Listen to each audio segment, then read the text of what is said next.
Hello everyone, welcome to all of you. Today we discuss Pythagoras theorem. Let's start. बेटा Pythagoras theorem एक right angle triangle में लगेगी जिसमें हम AC को हाइपोटेन्यूज कहेंगे, BC को बेस और AB को हाइट या परपेंडिकुलर। तो होती क्या है बेटा कि in a right triangle square of hypotenuse is equal to sum of square of other two side. Means कि AC का स्क्वायर, हाइपोटेन्यूज क्या है बेटा यहाँ पे AC का square is equal to AB का स्क्वायर प्लस BC का स्क्वायर। तो मैंने एक राइट एंगल ट्रायंगल लिया बेटा ABC जिसमें एंगल B 90 डिग्री का है और मैंने एक कंस्ट्रक्शन क्या किया है कि BD परपेंडिकुलर ड्रॉ किया है यहाँ पे AC पे। इंपॉर्टेंट थ्योरम है बेटा, ध्यान से देखिएगा इसको। तो मैं क्या करूँगा, मैं बात करूँगा in triangle ADB and triangle ABC। मैं ADB और ABC इस कंप्लीट ट्रायंगल लेके चलूँगा और इनको मैं क्या दिखाऊंगा बेटा, इनको मैं दिखाऊंगा सिमिलर। तो सिमिलर क्या दिखाएंगे, देखो ADB और ABC में angle A equal to angle A common, दोनों में ये एंगल कॉमन है। और सेकंड बेटा जो एंगल ADB है और जो एंगल ABC है वो 90 डिग्री है ईच।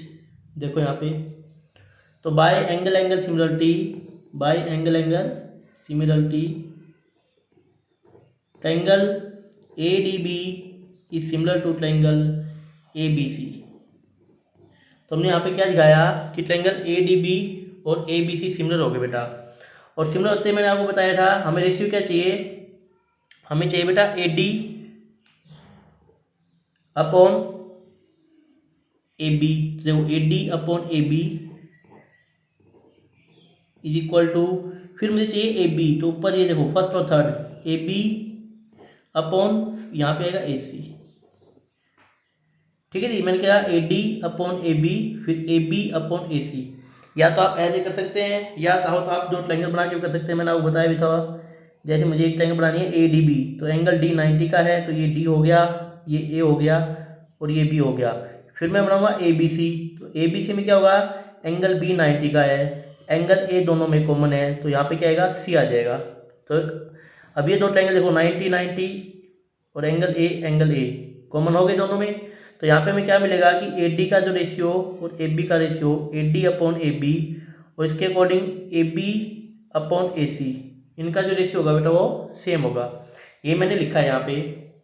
नेक्स्ट हम क्रॉस मल्टीप्लाई करेंगे यहाँ से, और क्रॉस मल्टीप्लाई करने के बाद हमें क्या मिलेगा कि जो AB का स्क्वायर है बेटा वो किसकी को लाएगा, AD क्रॉस AC के। तो AB का स्क्वायर की वैल्यू आ गई अपने पास AD क्रॉस AC। इसको इक्वेशन नंबर फर्स्ट कह देंगे। ठीक है जी। ऐसे बेटा अब मैं क्या ट्रायंगल लूंगा, BDC और ABC। नेक्स्ट हम लिखेंगे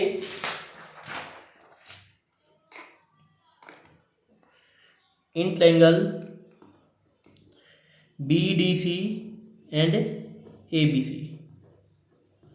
इनको भी हम सिंबल दिखाएंगे बेटा। तो BDC और ABC को सिंबल क्या दिखाएं, देखो मैंने यहाँ पे एक ट्रायंगल बना लिया है और एक ट्रायंगल ये बना लिया। ABC में मुझे पता है AB और C, जिसमें एंगल जो B है वो 90 का है ABC में।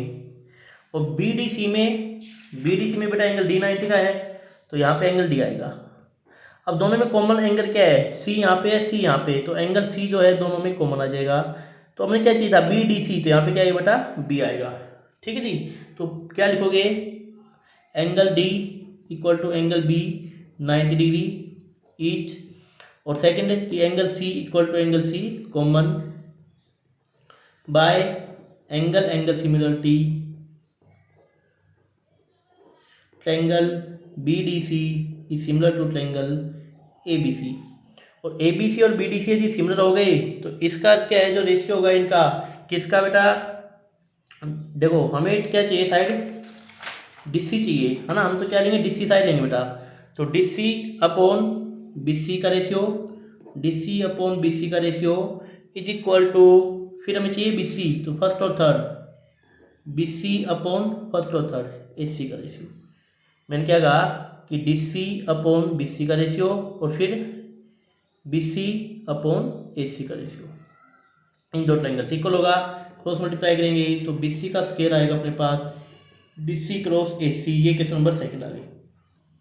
इक्वेशन नंबर फर्स्ट में अपने पास क्या आया था बेटा, इक्वेशन फर्स्ट में आया था अपने पास कि AB का square equal to AD cross AC, और इसमें क्या है BC का square equal to DC cross AC।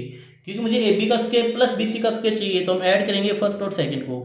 जब मैं ऐड करूंगा तो यहाँ पे आएगा AB का स्क्वायर प्लस BC का square is equal to AD cross AC, AD cross AC plus DC cross AC। तो यहाँ पे हमें दिख रहा है कि AC दोनों में है, तो AC को मैं कॉमन ले लूँगा, तो AD प्लस DC आएगा यहाँ पे। तो AC क्रॉस, यहाँ पे हम क्या लिखेंगे, AD प्लस DC। देखो AD प्लस DC AC, तो यहाँ पे आएगा AC, तो ये क्या बनेगा AC का स्क्वायर। तो यहाँ पे हम क्या लिखेंगे कि AB का स्क्वायर प्लस BC का square is equal to AC का स्क्वायर। और बेटा ये हमें प्रूव करना था, हंस।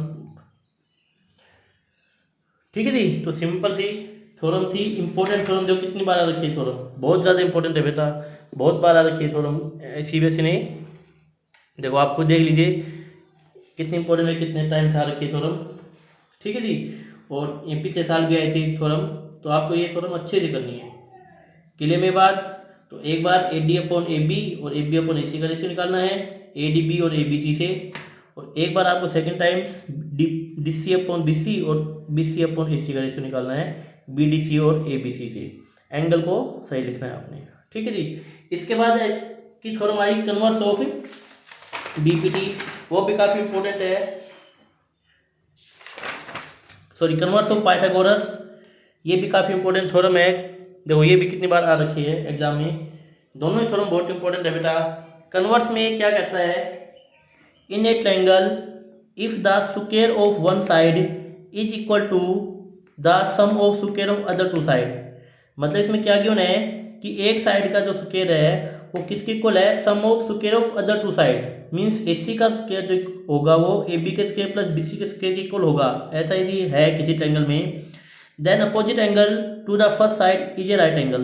तो AC के सामने जो अपोजिट एंगल होगा बेटा, दिस वन, वो 90 डिग्री का होगा। ये हमें प्रूव करना है, मीन्स हमें B को 90 डिग्री दिखाना है यहाँ पे। तो इसको हम कंस्ट्रक्शन से करेंगे बेटा। हमने क्या किया, ड्रॉ कर लिया एक ट्रायंगल DEF एक ट्रायंगल ड्रॉ की। उसमें हमने क्या किया, जो DE की वैल्यू है बेटा, D की जो लेंथ है वो AB के इक्वल है, और EF की जो लेंथ है वो BC के इक्वल है। ये लेंथ हमने इक्वल ले ली, और एंगल E को मैंने 90 डिग्री यहाँ पे लेट कर लिया कि एंगल कितना, E जो है बेटा कितना है, 90 डिग्री है। तो क्या लिखेंगे, in triangle DEF, in triangle DEF we have angle E is equal to 90 degree. Angle E यहाँ पे 90 डिग्री है। तो बाय यूजिंग पाइथागोरस थ्योरम, अभी जस्ट पढ़ के आए हैं, बाय यूजिंग पाइथागोरस थ्योरम, यहाँ पे हम पाइथागोरस थ्योरम लगाएंगे बेटा। तो हमें क्या मिलेगा कि DF का स्क्वायर, हाइपोटेन्यूज का square is equal to DE का स्क्वायर प्लस EF का स्क्वायर। लेकिन आपको पता है कि D की जो वैल्यू है AB की इक्वल है, तो यहाँ से हम क्या लिखेंगे कि DF का square is equal to AB का स्क्वायर, और EF की वैल्यू बेटा BC की इक्वल है, तो BC का स्क्वायर। देखो यहाँ पे DE की वैल्यू AB की इक्वल है और EF की वैल्यू BC की इक्वल है।